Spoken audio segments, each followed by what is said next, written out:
Welcome to this explainer.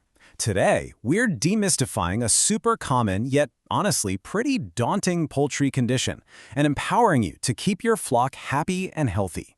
Because whether you have just a couple of backyard hens or a massive flock, foot health is absolutely critical to their well-being. So have you ever looked out at your flock and noticed one of your hens hobbling around like she's wearing over-large carpet slippers? It's a funny but incredibly descriptive way to picture it, right? You might see stretched, baggy skin and some pretty serious swelling in the toes or the bottom of the foot. When a chicken's foot blows up like a balloon, that's a massive red flag that we need to take a closer look because you might just be dealing with Bumblefoot. Here is our roadmap for today's explainer. First, what is Bumblefoot? Second, spotting the symptoms. Third, staging the infection. Fourth, step-by-step treatment. And finally, preventing future infections. All right, part one. What is Bumblefoot? Let's break down the anatomy and a threat.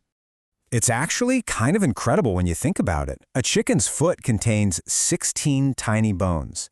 And when you realize their feet do way more work than ours do, scratching, foraging, even gripping branches while they sleep, you completely understand why they're subjected to such tremendous force and, well, frequent injury. So the crucial thing to know here is that Bumblefoot, or as your vet might call it, plantar pododermatitis, is essentially a staph infection.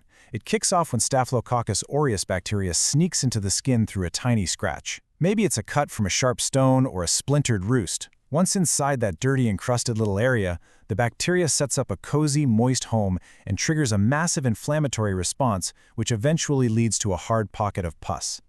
To really grasp why this happens, it helps to look at the differences between species. Ducks, with their webbed feet, tend to get diffuse injuries just from wet, floor-dwelling environments. Chickens, on the other hand, are non-webbed perchers. They get intense pressure sores right on their central foot pads, just from gripping roosts and jumping down day after day. Moving on to part two, spotting the symptoms. Let's identify those telltale signs. When you're doing your regular flock health checks, you really want to keep an eye out for these specific warning signs.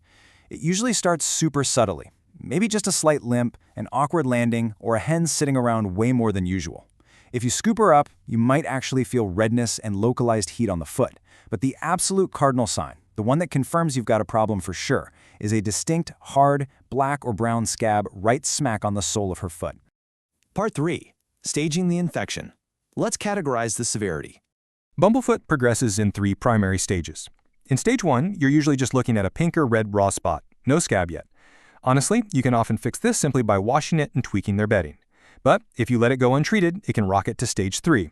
This is where the infection spreads deep into the tendons and joints, causing a massive bone infection called osteomyelitis. At that stage, the bird is in extreme pain and veterinary surgery is an absolute must. Which brings us to part 4, step-by-step treatment. Let's dive into the surgery and home care routine. To make this super approachable, we're going to walk through the exact non-surgical method a backyard keeper used to successfully cure her hen named Reba.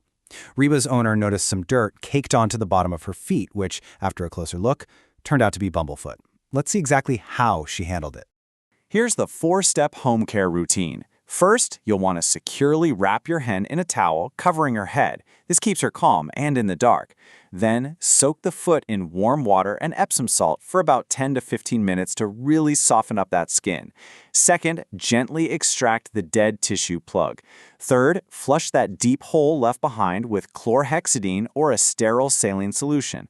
And finally, pack it with a triple antibiotic, pop on a sterile pad, and wrap the whole thing securely with some vet wrap. Removing that central abscess is the ultimate goal here. And as one of our sources vividly puts it, if you've done it correctly, you will have what looks exactly like a corn kernel. The hard, cheesy pus you pull out with your tweezers literally resembles one. It acts as a nasty plug of dead tissue.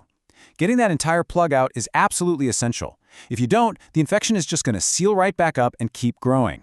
However, it is absolutely vital to know your limits here. You've got to call in a vet if the infection involves tendons, joints, or bones, or if that kernel simply refuses to come out easily.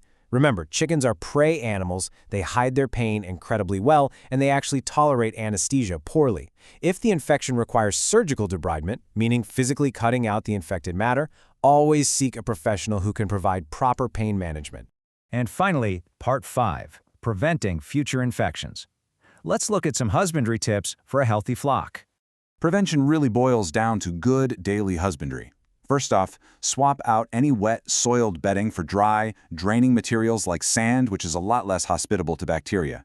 Run your hands over their roosting bars. If you feel splinters, get in there and sand them down. And this is crucial. Lower your perches to a maximum of 18 to 24 inches. This is a total game changer, especially for heavy breeds like Orpingtons or Jersey Giants, so they aren't slamming their feet so hard when they jump down. Lastly, make sure they aren't getting obese, because extra weight means extra pressure on those little foot pads.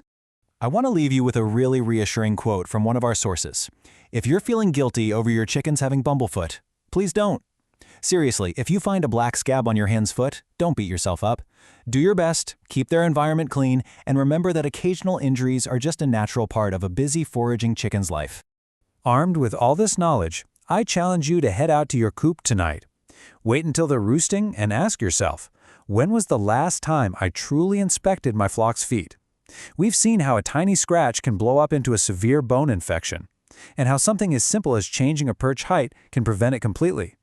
It really makes you wonder, what other subtle little details in our daily husbandry might be holding the secret to our flock's ultimate health? Thanks so much for joining me for this explainer, and keep observing out there.